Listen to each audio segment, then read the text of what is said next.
beautiful creatures of the world, and welcome back to Coffee with Kerri-Lynn. It's a weird day. When we went to bed last night, it was supposed to rain all day today, so we went to bed with kind of heavy hearts. Oh, another day of rain. Oh, jeez. We've had a weekend of rain. It has not been fun. Yesterday it was really, really hot. So we were gonna have rain today. Got up this morning, forecast said clouds. Looked just before I started my podcast.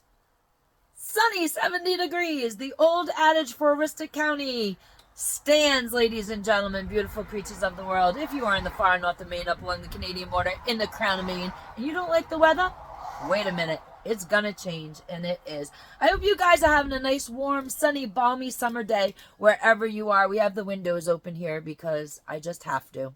So, yes, I'm inside. No, I don't have fans. It's just the breeze. If you guys are out and about, please enjoy your summer day. Maybe you're lucky enough to be gardening. You got your hands in the dirt. You know the secret. If you put your hands in the dirt, all that stress in your life, that bad mood that you had, it all starts lifting. The anxiety starts going away. People like to argue the point, but what I tell everybody is, for 1 week in the summer, if you don't believe it's true, take your shoes off and walk across the grass. Just be outside. Every time you go outside, take your shoes off and get barefoot. And eventually, by the end of the week, you will suddenly notice that what really peeved you when you were in the house, because you're outside, you're getting your sun, you're connecting with the grass, you're touching grass. Reality. You will see that the anxiety is lifting off of your shoulders. Those burdens are lifting off of your shoulders. Maybe you're at the beach midweek. If you are, I am so envious of you. I used to take the kids when they were preteens. Tweens nowadays is what they call them, but back in the day, when I was raising children, they were called preteens. And I used to take them and their friends from school to the beach. I had 15 kids on the beach that I was watching, all at the same time, all by myself. I was a competent person. It was just a thing that we did. All our kids are 18 months apart, so they had all the same friends. So it was a big old group of kids that wanted to go to the beach. So I would take the kids to the beach midweek because there wasn't a lot of people on the beach during the middle of the week. It was just locals, people like us that just kind of strolled down to the beach. And I didn't have to worry about the preteens or your tweens bothering other people. We lived in a tourist community, so on the weekends you had everybody who wasn't working on the beach, and then you had the tourists on the beach, and people were annoyed with children. Well, children live here, hello. And it was just not fun on the weekend. So I did the beaching with the kids during the midweek, and it was just nice. The beach was fairly secluded. The kids could hoot and holler and splash away, and nobody cared, and that was that. And we all had a good time. Then they became teenagers, and they wanted a pool. You know, everybody wants to be like everybody else. They wanted a pool. So yeah, the beach lost its charisma for them. When I was a kid, we loved to be at the beach. Even during my teen years, I was at the beach. It was just a thing. But times change, children change, children's attitudes change, and they wanted a pool, so we got the pool, and it just wasn't the same. Having the kids, 15 kids in the pool in the backyard, was not the same as getting them down to the beach, and the lemonade truck would show up, or the ice cream truck would show up, and it was a great time picnicking at the beach. And it's just different when it was the pool in the backyard and the kids were older and everybody was in and out of the house, and it just wasn't, it didn't have the same flair. But I used to take my dog. We had a Boston Terrier at the time, Gussie, and him and I used to grab the towel, and we used to stroll down to the beach and just sit on the beach during the midweek and enjoy it. I love listening to the waves crash on the breakers and roll up on the beach, and the smell of the salty air. My great-grandfather had a thing, and I practice it to this day. Don't get freaky about it, guys. But when you go to the ocean, you dip your hand in the ocean and you snuff the salt water. It actually clears out. Not medical advice. It's just something I've done. It's been tradition in my family for as long as the cows come home. Just give it a huff, and it'll clear everything that's in there out. And I miss that. We live 3 hours from the beach right now. We live inland. And when you have a homestead, dirty little secret, ooh, she's exposing homesteading secrets again. When you have a homestead with livestock, you just don't pick up and go anytime you want. So we like to go to the beach in the early spring, midsummer, and then once again in the fall. Last year we didn't get to do it because we were rebuilding the engine to the adventure van. So the adventure van was down, and we didn't hit the springtime venture off to the beach either, to the ocean, because we're still working on the van a little bit. And maybe we'll hit a midsummer. Maybe. Who knows? There's a lot of things going on in the world, on the homestead, in life in general. We're building the studio. I've decided that we started the framing on the studio, and I think as soon as the walls are up and the door is in, doesn't matter that nothing else is done. I think I'm heading out to broadcast in the studio because I'm just tired of breaking it down, setting it up. Anyways, lost my train of thought. When you homestead and you have livestock, you have to hire somebody in to take care of your livestock while you're gone. And while I do hire in the farm kids, the 4-Hers that their parents own a farm, they're growing up on a farm, so they know what they're doing, I do hire them occasionally to take care of my farm babies, because it's not a thing where you call a friend and say, hey, can you go and take care of the animals? Make sure they're in the barn at this time. Make sure they're let out at that time. Make sure they have enough to eat. Oh, and if it's over 80 degrees, you're playing extreme farmer. Make sure you're at the house 5 or 6 times. Things aren't knocked over. Water buckets aren't spilled. Whatever. Make sure they have enough of this, that, and the other thing. The bunnies, the chickens, the turkeys, the dogs, the cats, the whole 9 yards. And it's too much to do. So you just don't go anywhere. We do go to the lakes. You can find me on the lakes in the middle of the week sometimes. Mostly. I don't go to the lakes on the weekend.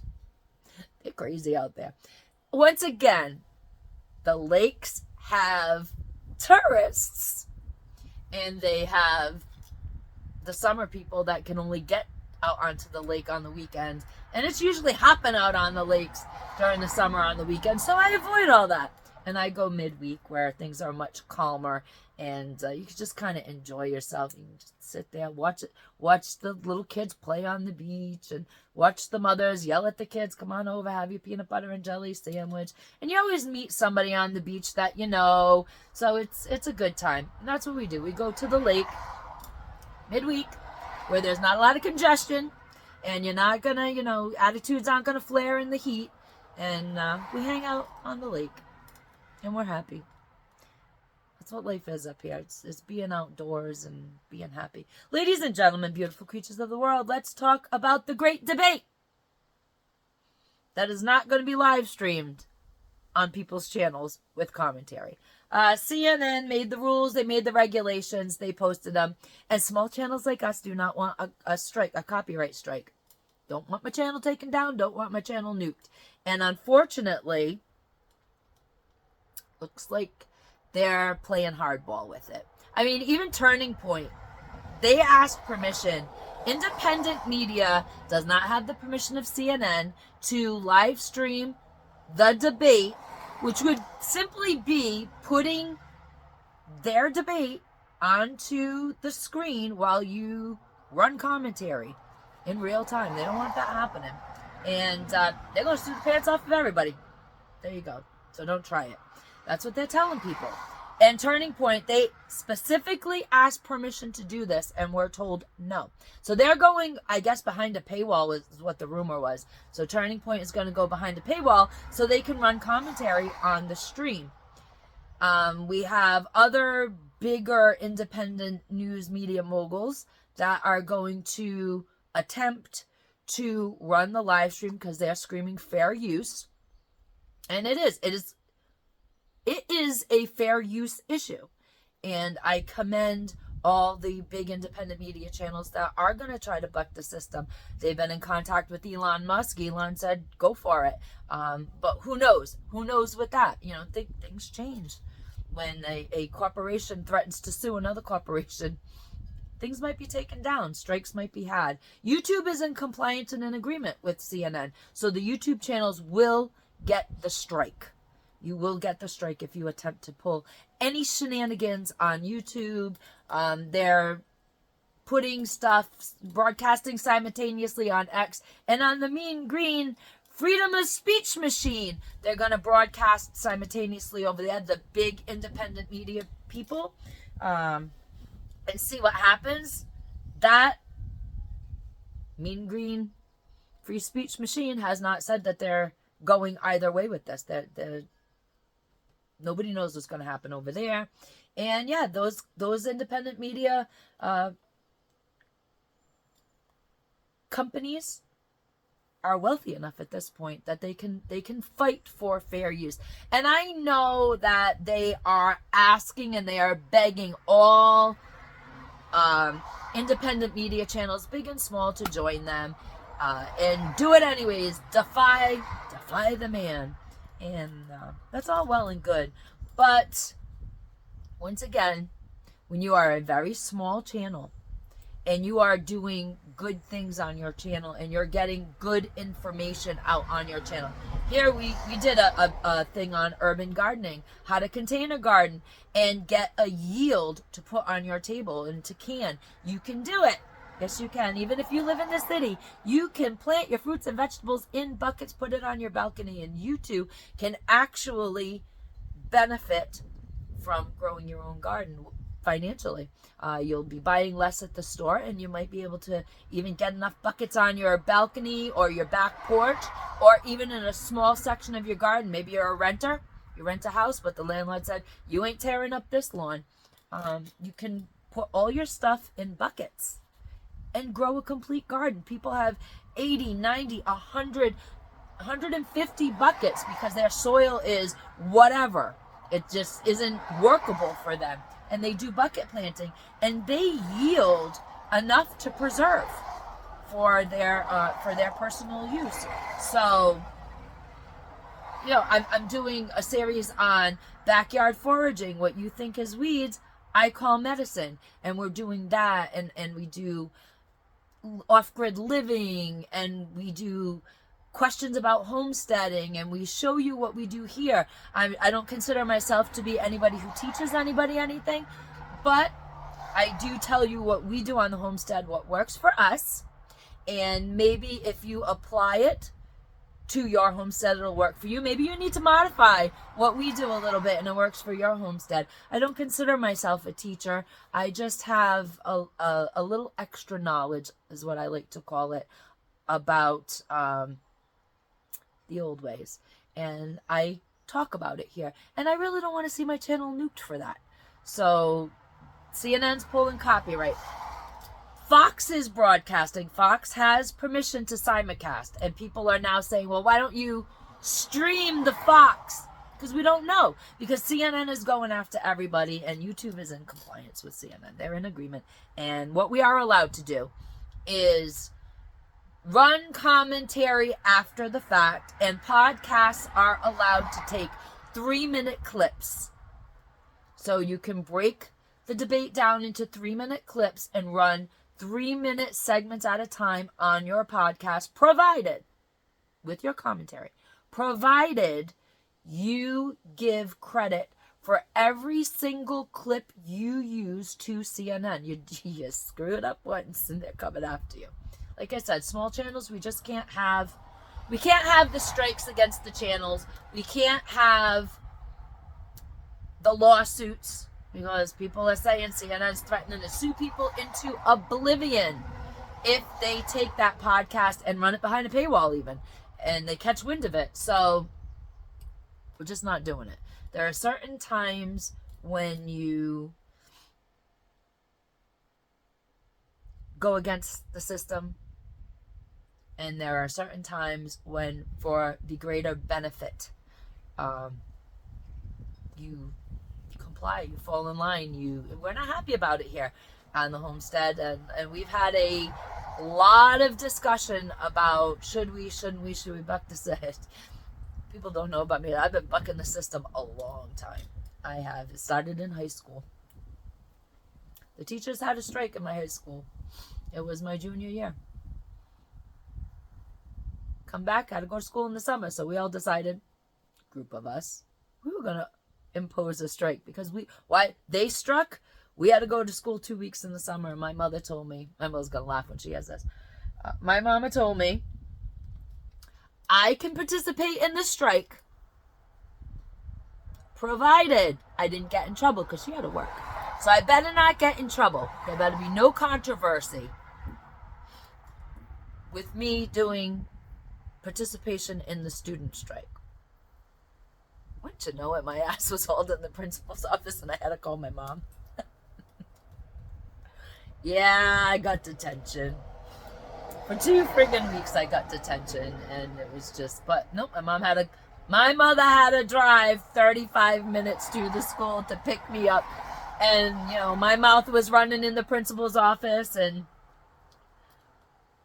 I'll never forget it. The vice principal was Mr. Mannion, and the principal was Mr. Graber, and boy, I was going head to head with Mr. Graber, and Mr. Mannion finally grabbed me, and he's like, go sit in my office, because you're just going to make his head explode, so go sit in my office. And when my mom came, you know, we all 4 of us had to sit there, and I had some words, and they had some words, and my mother had some words, and man, was I in trouble. And so the decision was they were going to detention me under Mr. Mannion's supervision.